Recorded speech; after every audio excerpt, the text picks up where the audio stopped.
While traveling is a fun thing, it can also set you back by a few $1,000s per trip. Later no money then how? That's why in this video, I will share with you 8 travel hacks to potentially save hundreds of dollars off your next trip. But before I start, do join my Telegram chat group to discuss or ask any questions that you may have. By now, I'm sure you already know that you should use Skyscanner and Google Flights to look for the cheap flights. But here are 2 hacks that you may not know about. So on Skyscanner, if you are not picky about where to travel, when choosing the destination, you can choose Explore Everywhere, where you'll be able to see all the cheapest flights for each destination. Google Flights also has this feature, where if you choose anywhere, it will display all the cheapest flights on this beautiful map. Besides that, one hidden feature is that when choosing departure dates, you can switch over to flexible dates. Choose the month and duration that you want to travel at, and Google will then show you all the cheapest flights for each destination and period. Similarly, you can also compare hotel prices via Skyscanner and Google Hotels. For example, on Google,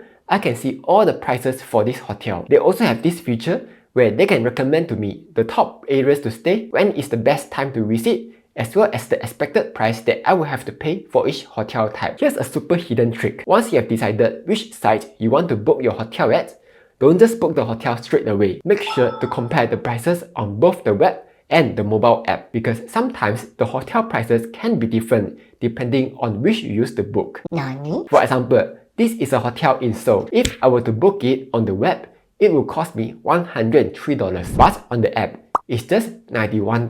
Hosebo. Next, whether you're booking for your flights or hotels, make sure to go through either ShopBack or HeyMax to do your booking. That's because if you were to book through them, you will get even more savings. For example, if you were to book a hotel at Agoda via ShopBack, you will get an additional 5.5% cashback. Or if you were to do it via HeyMax, you will get up to 5 max miles. For ShopBack, the good thing is that once your cashback is confirmed, you can actually withdraw them out as cash. Nah, I've earned a total of $832 from ShopBack so far. As for HeyMax, the points don't expire, and you are able to redeem the points as miles at 13 airline partners without any conversion fee, as well as spend on gift cards. Sign up link down below, yeah? Now, of course, when you are spending so much money on travel, it is super important to spend it all on the correct credit cards. So here are some of the best cards to use for travel. When spending overseas, the best card to use would be the City Rewards card plus Instagram Amaze combo, as it will give you 4 miles to dollar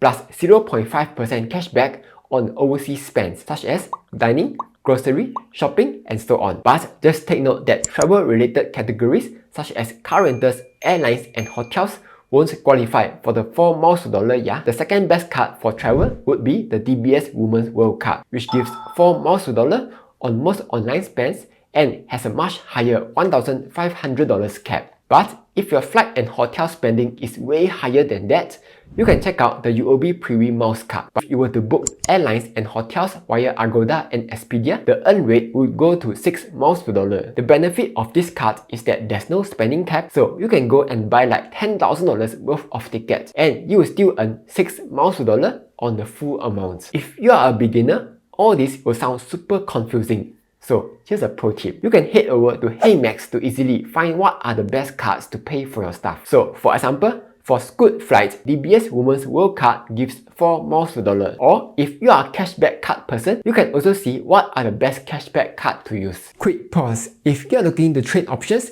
you can check out Webull. At just 55 cents per contract, Webull is actually cheaper than many other brokers, which charge a higher fee on US options. With Webull's easy-to-use options platform, you'll find useful options data such as the implied volatility, the Greeks break-even price, and so on. There's also an advanced charting tool where you'll be able to add indicators such as moving averages, Bollinger Bands, and Relative Strength Index, which you may find helpful when analyzing the price movements. Webull also provides you with some useful features, such as option statistics and probability analysis tools to help you better analyze your probability of success even before making a trade. You will also receive a comprehensive weekly report reflecting trading performance of the previous week, broken down into 3 categories, namely account trading performance, turbo trader performance, and 0 DTE options trading performance. For Webull's latest welcome promo, If you use my exclusive link to sign up and fund, you can get up to $400 cash vouchers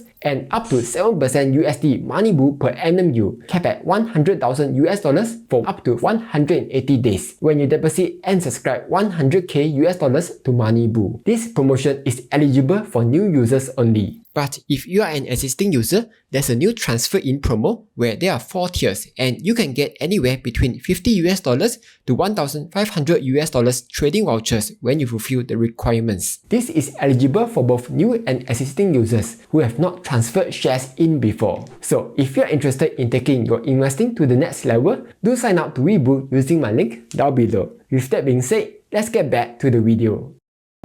Now, maybe you are not a credit card person.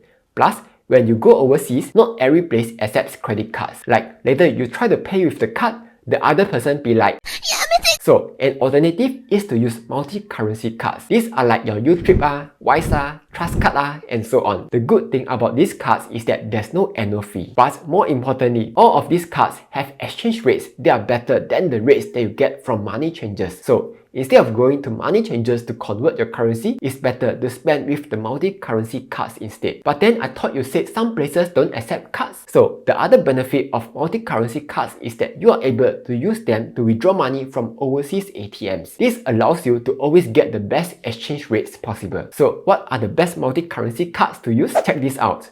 If we look at the overall gain row, other than the City Rewards and Instagram Amaze combo, the next best option would be the Tiger Brokers Boss Debit Card, which gives you around 0.86% more money as compared to the rates that you see on Google. That's because its exchange rate is at near market rates. Plus, it also gives you 1% cashback in the form of Tesla shares. Then, when you want to withdraw money overseas, the best card to use would be the Trust Card, as it doesn't charge any ATM fees and there's no limit to how much money you can withdraw. But then, if you really want to convert your money at money changers, you can check out this website called cashchanger.co. Here, if you sort by rates, you'll be able to find which money changer currently has the best rates. Otherwise, you can sort by area to find the best money changers near you. Moving on, here's a rather controversial hack. If you're on the mouse game, one way to save on travel is to spend money buying mouse.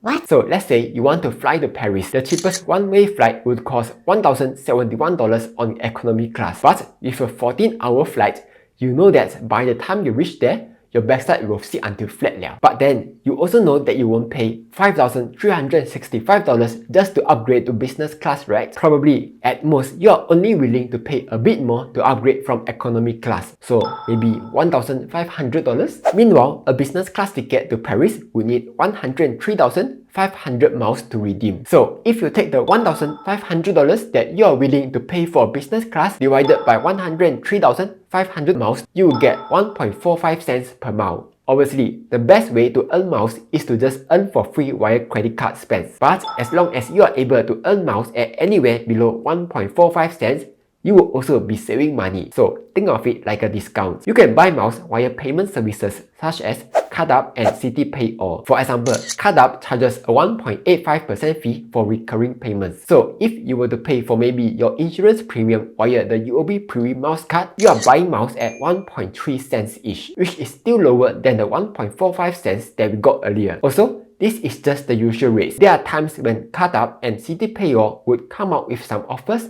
which lets you buy miles at even cheaper rates. Next, travel insurance.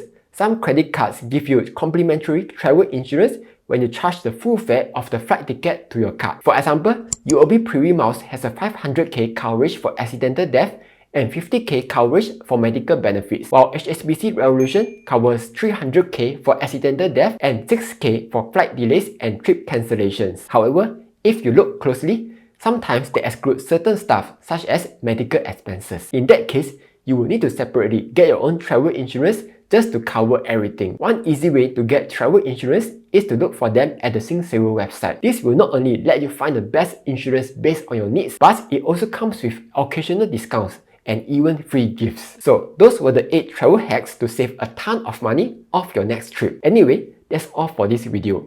Hopefully, you found this useful. Like, share and subscribe as I'll be posting new videos every Monday, Wednesday and Friday.